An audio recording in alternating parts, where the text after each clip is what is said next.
एक बार भगवान बुद्ध अपने शिष्यों के साथ एक गांव से गुजर रहे थे। वहां एक भिखारी रास्ते के किनारे बैठा था। जब उसने बुद्ध को देखा तो उसने उनसे कुछ दान मांगा। बुद्ध मुस्कुराए और बोले, मैं तुम्हें क्या दे सकता हूँ? मैं तो स्वयं एक साधु हूँ जिसके पास कुछ भी नहीं है। भिखारी ने आश्चर्य से पूछा, आपके पास कुछ नहीं है, फिर भी लोग आपके पास क्यों आते हैं? बुद्ध ने कहा, मेरे पास एक चीज है जो सबसे कीमती है, ज्ञान। भिखारी ने जिज्ञासा से पूछा, क्या आप मुझे वह ज्ञान दे सकते हैं? बुद्ध ने सहमति जताई और भिखारी को अपने पास बैठने के लिए कहा। उन्होंने कहा, सबसे पहले यह समझो कि तुम भिखारी नहीं हो। तुम्हारे पास जो है वह अनमोल है। भिखारी ने आश्चर्य से पूछा, मेरे पास क्या है?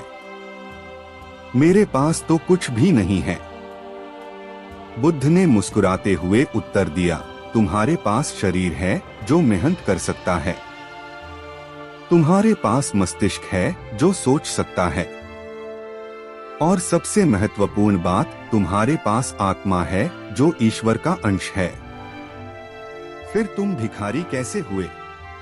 भिखारी को यह सुनकर अपनी भूल का एहसास हुआ। उसने सोचा कि उसने अब तक केवल दूसरों पर निर्भर रहकर जीवन बिताया है। उसने बुद्ध से पूछा, मैं अपने जीवन को कैसे बदल सकता हूँ? बुद्ध ने उत्तर दिया, तुम्हें पहले खुद पर विश्वास करना होगा। मेहनत करो, अपनी क्षमताओं को पहचानो और अपने जीवन को खुद बना। कोई भी व्यक्ति भिखारी नहीं होता जब तक वह खुद को ऐसा मान ले। भिखारी ने उसी क्षण संकल्प लिया कि वह अब भीख नहीं मांगेगा। वह मेहनत करेगा और अपने जीवन को एक नई दिशा देगा। इस तरह बुद्ध ने उस भिखारी को न केवल जीवन का पाठ पढ़ाया, बल्कि उसे आत्मनिर्भर बनने की प्रेरणा भी दी। भिखारी ने बुद्ध के शब्दों को गहराई से समझा और अपने भीतर एक नई ऊर्जा महसूस की।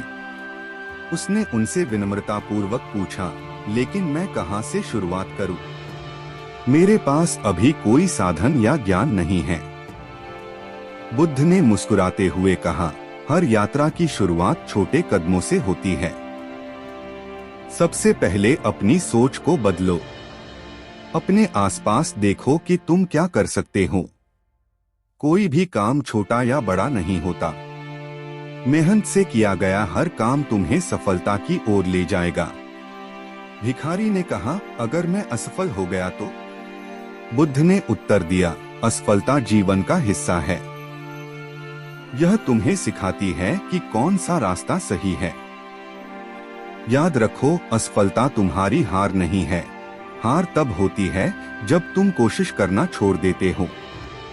बुद्ध के इस प्रोत्साहन से भिखारी का मनोबल बढ़ गया। उसने उसी क्षण से भीख मांगना छोड़ दिया और गांव में छोटे मोटे काम ढूंढने लगा। वह खेतों में काम करने लगा, पानी भरने और लकड़ी काटने जैसे काम करने लगा।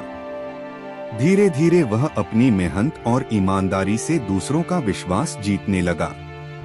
लोग उसे काम देने लगे और कुछ ही समय में उसने अपनी स्थिति को सुधार लिया। अब वह सिर्फ अपने लिए ही नहीं, बल्कि दूसरों की मदद भी करने लगा। कुछ वर्षों बाद जब बुद्ध दोबारा उसी गांव में आए, तो उन्होंने देखा कि वही भिखारी जो कभी दूसरों पर निर्भर था, अब गांव का सम्मानित व्यक्ति बन चुका है। उसने बुद्ध के पास आकर हाथ जोड़कर कहा, भगवान, आपने मुझे मेरी असली शक्ति दिखा दी।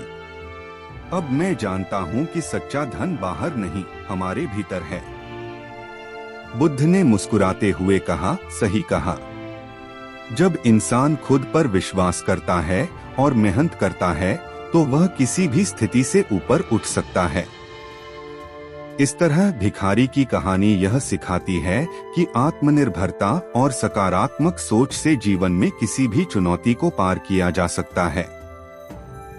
बुद्ध ने उस व्यक्ति की सफलता देखकर अपने शिष्यों को बुलाया और कहा, देखो, यह वही व्यक्ति है जिसे कभी खुद पर विश्वास नहीं था। आज यह अपनी मेहनत और आत्मविश्वास से दूसरों के लिए एक प्रेरणा बन गया है। भिक्षु जो बुद्ध के साथ थे ने पूछा, भगवान, यह कैसे संभव हुआ कि एक साधारण भिखारी इतना बड़ा बदलाव ला सका? बुद्ध ने उत्तर दिया, यह परिवर्तन हर इंसान के अंदर संभव है। जब कोई अपनी कमजोरियों को ताकत में बदलने का प्रयास करता है और अपने कर्मों पर ध्यान देता है, तो सफलता स्वयं उसके पास चलकर आती है। इसके बाद भूतपूर्व भिखारी ने गांव वालों के सामने अपनी कहानी साझा की। उसने कहा, जब तक मैं दूसरों पर निर्भर था, तब तक मैं दुखी था, लेकिन जब मैंने अपनी जिम्मेदारी खुद उठाई तो मुझे असली खुशी मिली। यह सब भगवान बुद्ध के आशीर्वाद और उनकी शिक्षाओं की वजह से हुआ। गांव के लोग भी बुद्ध की शिक्षाओं से प्रेरित हुए और उन्होंने भिखारी की तरह मेहनत और ईमानदारी का मार्ग अपनाने का निश्चय किया। बुद्ध ने अंत में सबको यह संदेश दिया, हर इंसान के अंदर अनंत संभावनाएं छिपी होती हैं। फर्क सिर्फ इतना है कि कुछ लोग उन्हें पहचान लेते हैं और कुछ नहीं। जो पहचानते हैं वही अपना भाग्य बदलते हैं। उस दिन के बाद से वह गांव एक आदर्श गांव बन गया, जहां हर कोई अपनी मेहनत से अपनी जिंदगी संवारने में जुट गया। भिखारी की यह कहानी आज भी याद दिलाती है कि हमारे जीवन का असली निर्माण हमारे कर्म और हमारी सोच पर निर्भर करता है। जब वह भूतपूर्व भिखारी गांव का सम्मानित व्यक्ति बन गया और बुद्ध ने उसे आशीर्वाद दिया, तो उसने अपनी नई जिम्मेदारी को और गहराई से समझा। उसने सोचा, अगर मैं अपनी मेहनत से अपने जीवन को बदल सकता हूँ, तो क्यों न दूसरों की भी मदद करूँ। उसने गांव के अन्य गरीब और कमजोर लोगों को इकट्ठा किया और उनसे कहा, मैंने अपनी कमजोरी को ताकत में बदलने का रास्ता सीखा है। मैं चाहता हूं कि तुम भी अपने भीतर छिपी शक्ति को पहचानो। उसने उन लोगों को छोटे छोटे काम करने के लिए प्रेरित किया।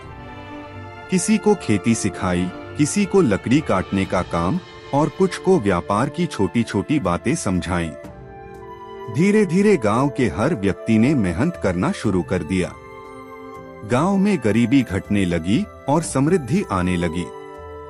एक दिन बुद्ध फिर से उस गांव में आए। उन्होंने देखा कि पूरा गांव अब एक आदर्श स्थान बन गया है।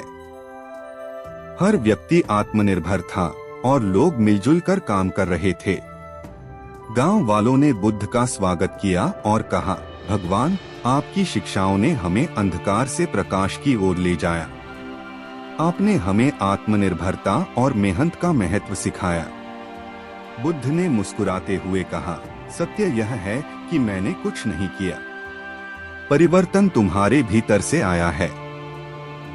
जब तुमने अपनी क्षमता को पहचाना और अपने जीवन को बदलने का संकल्प लिया, तभी सब कुछ संभव हुआ। फिर बुद्ध ने उस भूतपूर्व भिखारी से पूछा, अब तुम कैसा महसूस करते हो? उसने सिर झुकाकर उत्तर दिया, भगवान, मैं अब जानता हूँ कि सबसे बड़ा दान ज्ञान का दान है। आपने मुझे यह अनमोल दान दिया। अब मेरी इच्छा है कि मैं दूसरों के जीवन को बेहतर बनाने में मदद करूं। बुद्ध ने आशीर्वाद देते हुए कहा, जो दूसरों के जीवन को सुधारने की इच्छा रखता है, वह वास्तव में महान बन जाता है। यह सेवा ही तुम्हें सच्ची शांति और आनंद देगी। उस दिन से वह व्यक्ति सिर्फ अपने गांव का नहीं, बल्कि आसपास के गांवों का भी मार्गदर्शक बन गया। उसने लोगों को सिखाया कि आत्मविश्वास, मेहनत और सही सोच से जीवन को बेहतर बनाया जा सकता है।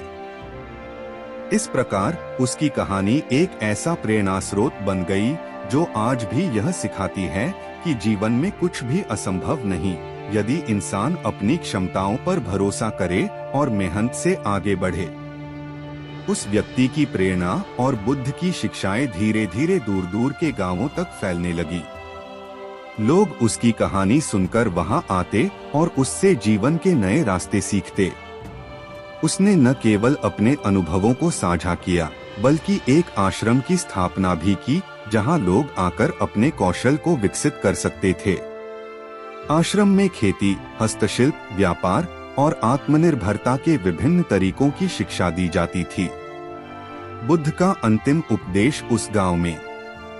कुछ समय बाद बुद्ध उस गांव में एक बार फिर आए। वहां की समृद्धि और खुशी देखकर वे बहुत प्रसन्न हुए। गांव के लोग और उनके शिष्य उनके चारों ओर एकत्र हुए। बुद्ध ने सभी से कहा, यह संसार परिवर्तनशील है, लेकिन जो व्यक्ति स्वयं को बदलना सीख लेता है वह हर परिस्थिति में सुखी रह सकता है। सच्चा सुख बाहरी वस्तुओं में नहीं, बल्कि अपने भीतर की शांति और संतोष में है। बुद्ध ने आगे कहा, ध्यान, मेहनत और सही सोच से कोई भी असंभव को संभव कर सकता है। लेकिन याद रखना, जब तुम अपनी मेहनत से समृद्ध हो जाओ तो दूसरों की मदद करना मत भूलना। सच्चा धर्म वही है जो दूसरों के जीवन में प्रकाश लाए। गांव की नई पहचान। उस गांव को अब लोग प्रेरणा का गांव कहने लगे। वहां के लोग खुद आत्मनिर्भर थे और दूसरों की मदद करने के लिए हमेशा तत्पर रहते थे। भूतपूर्व भिखारी, जिसे अब सब गुरु कहकर पुकारते थे, ने बुद्ध की शिक्षाओं को अपने जीवन का आधार बना लिया। उसने अपनी पूरी जिंदगी दूसरों को आत्मनिर्भर बनाने और जीवन की सच्चाई समझाने में लगा दी। कहानी की शिक्षा। यह कहानी हमें सिखाती है, एक, आत्मविश्वास ही सफलता की कुंजी है। 2, असफलता से घबराने के बजाय उससे सीखो। 3, सच्चा सुख दूसरों की मदद में है। 4, हमारी सोच ही हमारे जीवन का निर्माण करती है। इस तरह वह भिखारी अपनी मेहनत, बुद्ध की शिक्षाओं और दूसरों की सेवा से अमर हो गया।